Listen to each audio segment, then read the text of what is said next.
Everyone, आपका स्वागत है virtual Vidya learning today leading tomorrow के यूट्यूब चैनल पर। फ्रेंड्स, मैं हूं आपका आकाश सर और मैं आज आपको एसएसटी में one of the most important topic पढ़ाने वाला हूं। जैसे कि आपने थंबनेल में देखा है, आज भी हम इंडियाज़ फ्रीडम फाइटर्स के बारे में पढ़ने वाले हैं, जो कि आपके अपकमिंग एग्जाम्स के लिए बहुत ही इंपॉर्टेंट है। इनके ऊपर शॉर्ट नोट आपके लगातार एग्जाम्स में आ ही रहे हैं, चाहे वो आप क्लास 10 की स्टूडेंट हो या क्लास 12 के। साथ ही साथ जो भी हिस्ट्री में ऑनर्स कर रहे हैं उन बच्चों के लिए भी यह इम्पॉर्टेंट है। साथ ही साथ जो भी यूपीएससी लेवल तक की तैयारी करते हैं उनके लिए तो ये बहुत ही इम्पॉर्टेंट है, क्योंकि हमने इसमें डिटेल में आपको हर चीज़ों के बारे में बताने का कोशिश किया है। अगर आप हमारे चैनल पर नए हैं और अभी तक आपने हमारे चैनल को सब्सक्राइब नहीं किया तो virtual Vidya learning today leading tomorrow YouTube channel को जल्दी से सब्सक्राइब कर ले, बेल बटन को भी प्रेस कर ले, ताकि आगे आने वाली वीडियोस के नोटिफिकेशंस आपको रेगुलरली मिलती रहे। सो माय डियर फ्रेंड्स, हम पढ़ रहे हैं नॉन वायलेंट लीडर्स के बारे में। उनमें हमने लास्ट डे जो पढ़ा था मोहनदास करमचंद गांधी, महात्मा गांधी जी के बारे में। आज हम लोग पढ़ने वाले हैं option number B, Jawaharlal Nehru ji के बारे में, जो कि इंडिया के फर्स्ट इंडिपेंडेंट इंडिया के पहले प्रधानमंत्री थे स्वतंत्र भारत के। तो इनके बारे में एक शॉर्ट नोट हम पढ़ने जा रहे हैं। इनके बारे में, इनके लाइफ के बारे में छोटी छोटी बहुत सारी चीज़ें हैं जिन्हें हमें जानना चाहिए, और साथ ही साथ ये हमारे एग्ज़ाम के पॉइंट ऑफ व्यू से भी बहुत इंपॉर्टेंट है। इसलिए इनके द्वारा जो फ्रीडम फाइटर्स में जो भी अवदान दिए गए हैं, जो भी कंट्रीब्यूशन किए गए हैं, उन सारी चीज़ों को हम शॉर्ट नोट के रूप में पढ़ने वाले हैं। तो वीडियो शुरू करने के पहले मैं और एक बार आपको बोलूँगा कि अगर अभी तक आपने हमारे चैनल को सब्सक्राइब नहीं किया तो जल्दी से जा करके हमारे चैनल को सब्सक्राइब करें, बेल बटन को भी प्रेस कर दें, वीडियो को लाइक करते हुए अपने सभी स्टडी ग्रुप में हमारे वीडियो को शेयर करें। तो चलिए शुरू करते हैं। पंडित जवाहरलाल नेहरू, आप देख सकते हैं इनके बारे में मैंने आपके लिए पीपीटी तैयार किया हुआ है। इनमें चलिए पढ़ाई करते हैं इसके बारे में। जवाहरलाल नेहरू, जिनका जन्म 14 नवंबर 1889 को हुआ था, जिनकी मृत्यु 27 मई 1964 को हार्ट अटैक से हुई है, was an Indian independence activist and subsequently the first prime minister of India as well as central figure of Indian politics. All of you can see the Jawaharlal Nehru. आप देख सकते हैं जवाहरलाल नेहरू जी को पिक्चर में। साथ ही साथ before and after independence, Bharat की आज़ादी के पहले और आज़ादी के बाद भी भारत के जो पॉलिटिक है, इंडियन पॉलिटिक के केंद्र बिंदु में जवाहरलाल नेहरू ही थे। He emerge as an eminent leader of the Indian independence movement, serving India as prime minister from its establishment in 1947 as an independent nation until his death in 1964।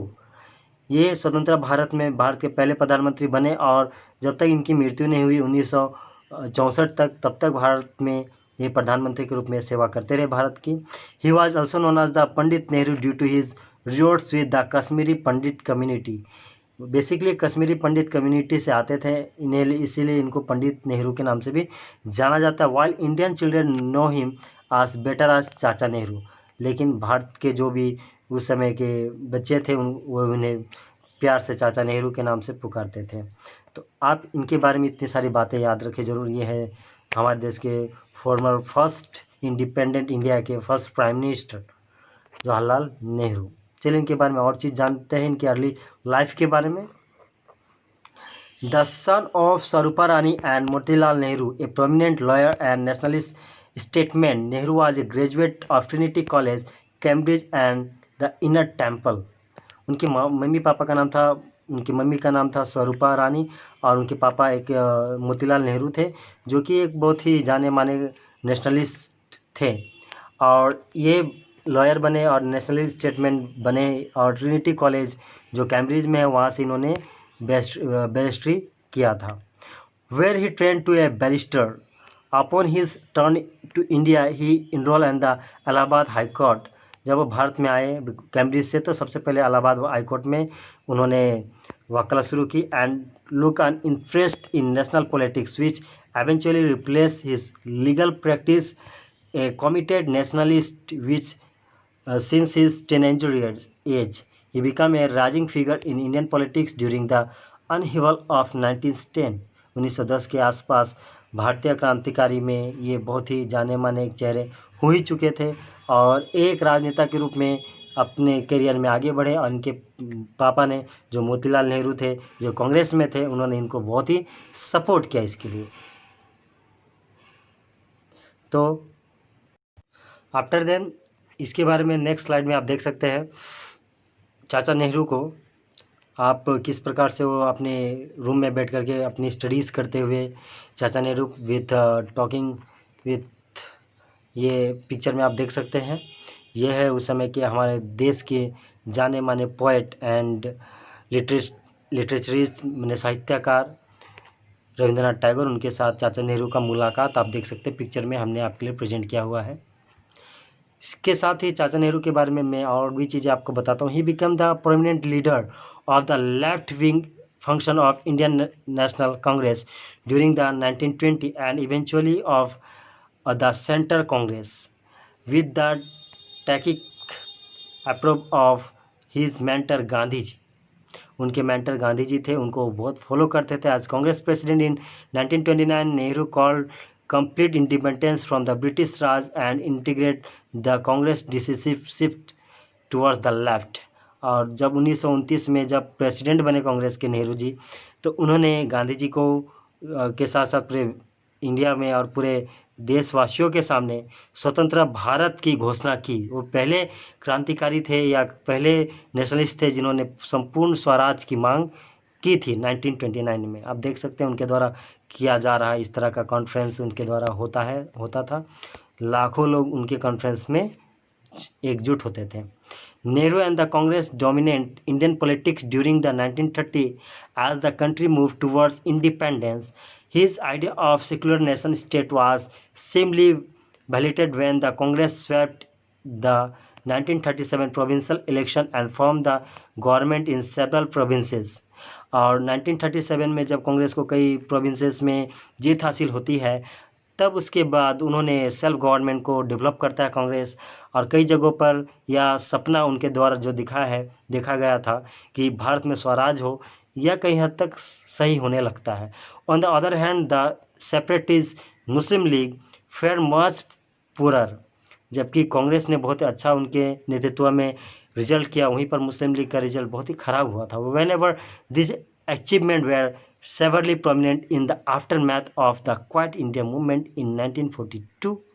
और 1942 का जो क्वाइट इंडिया मूवमेंट था गांधी जी द्वारा जो चलाया गया था, उसके पहले इन्होंने कई जीत हासिल की इलेक्शंस में, which saw the British effectively crush the Congress as a political organisation. जिससे अंग्रेज को भी लग गया था कि भाई अब कांग्रेस जो है एक राजनीतिक ऑर्गेनाइजेशन बन गया है जो भारत को आज़ाद करा के ही दम लेगा, जिससे कांग्रेस को आगे बढ़ने में मौका मिला गांधी और नेहरू के नेतृत्व में। लेकिन जो ब्रिटिश है वो काफ़ी घबरा चुके थे इस माहौल में। After then all of you can see in this image कि किस प्रकार से वो अपने कार्यकर्ताओं से मिलते थे चाचा Nehru ji. And now about the Jawaharlal Nehru something, and Nehru and Gandhi. Nehru, who had reluctantly headed Gandhi's call for immediate independence, for he had desired the support of Allied war effort during Second World War। जब द्वितीय विश्व युद्ध चल रहा था उस समय गांधी और नेहरू एक साथ आकर के बहुत बड़ा आंदोलन करते हैं। Came out the lengthy presumption in the much altered political landscape, the Muslim League under his old Congress colleague and now opponent Muhammad Ali Jinnah had come to dominate Muslim politics in India. Negotiation between Congress and Muslim League for power shifting fell and gave away to the independence and bloody partition of India in 1947। जबकि द्वितीय विश्व युद्ध के जब चल रहा था तो उसी समय क्वाइट इंडिया मूवमेंट शुरू करके गांधी जी के साथ साथ नेहरू जी को भी कई सालों तक जेल में यातनाएं सहनी पड़ी। लेकिन मुस्लिम लीग जो मोहम्मद अली जिन्ना जो थे मुस्लिम लीग के सुप्रीम, उस समय नेहरू जी के फ्रेंड ही थे, लेकिन उन्होंने किसी भी रूप में उनको सपोर्ट नहीं किया। और अंत में जब भारत की स्वाधीनता की बात फैल गई, तब मुस्लिम लीग स्वयं ही कहता है कि भाई हमको अलग एक राज्य प्रोविंसेस चाहिए, पाकिस्तान चाहिए। तो उसके लिए गांधी जी और नेहरू जी ने कई उनसे रिक्वेस्ट किया, उनको पीएम तक बनाने की बात कही, लेकिन वे नहीं माने। अंत में नेहरू जी ने अपना उनका बात मान लिया और देश को आज़ाद कराने के लिए इतना बड़ा डिसीजन नेहरू जी ने लिया था। So all of you can see their achievement and their work done for our independence. Nehru was elected by the Congress to assume effect on independence, India's first prime minister. Congress के द्वारा उन्हें सर्वसम्मति से चुना गया। Although the question of leadership had been settled for the far back in 1941, when Gandhi acknowledged Nehru as the political heir and successor. जब 1941 में गांधी जी ने इनको अनाउंस कर दिया कि जो नेहरू थे वे इनके राजनीतिक वारिस होंगे। As prime minister he set out to realise his vision of India. जैसे वो प्राइम मिनिस्टर बने भारत के, उन्होंने अपना जो व्यू है इंडिया के लिए, जो व्यू को इंडिया को आगे बढ़ाने वाली बात थी, उसके लिए वो बहुत सारे काम करने शुरू कर देते। The constitution of India was enacted in 1950, after which he embark on an ambitious program of economic, social and political reforms। जैसे 1950 में भारतीय संविधान लागू हो जाता है, उसके बाद उनके द्वारा भारत में कई आर्थिक, सामाजिक और राजनीतिक परिवर्तन किए जाते हैं। Chiefly he oversaw India's transition from a colony to a republic. और उनका बहुत बड़ा योगदान था कि भारत को एक कॉलोनी से एक रिपब्लिक नेशन बनाने में, while nurturing a plural multi party system in foreign policy. He had a leading role in the non-alignment movement while projecting India as the regional hegemon in South Asia. उस समय NAM non alignment movement, नाम movement, इन्होंने ही इसका theory भी बतलाया था नेहरू जी ने नाम मूवमेंट के बारे में, और इसको पूरे साउथ इंडिया में कॉमनवेल्थ नेशन में फैलाया था। जब विश्व में कैपिटलिज्म और सेक्युलरिज्म दोनों के बीच लड़ाई चल रही थी और उसी समय भारत आज़ाद हुआ था, भारत को एक का सपोर्ट करना था, तो नेहरू जी ने यहाँ पर अपनी दूरदर्शिता का परिचय देते हुए जो भी नए नए देश आज़ाद हुए थे उनको मिला करके एक नॉन अलाइजमेंट ग्रुप बनाया था, जिससे पूरे विश्व में उनकी प्रशंसा और उनकी ख्याति में बहुत ज़्यादा बढ़ोतरी हुई थी। और भारत के जो डोमिनेशन पावर है, भारत के जो अचीवमेंट है, भारत के जो कार्य करने की पद्धति है, उसे पूरा देश और एक बार इम्प्रेस्ड हुआ था। चलिए चलते हैं इसके बारे में और कुछ जानते हैं नेहरू जी के बारे में। Under Nehru's leadership the Congress emerge and catch all parties dominance nation and state level political and winning consecutive election in 1951, 1957 एंड 1962। लगातार कई इलेक्शंस कांग्रेस पार्टी जीतती है देश के हर कोने में नेहरू के लीडरशिप में।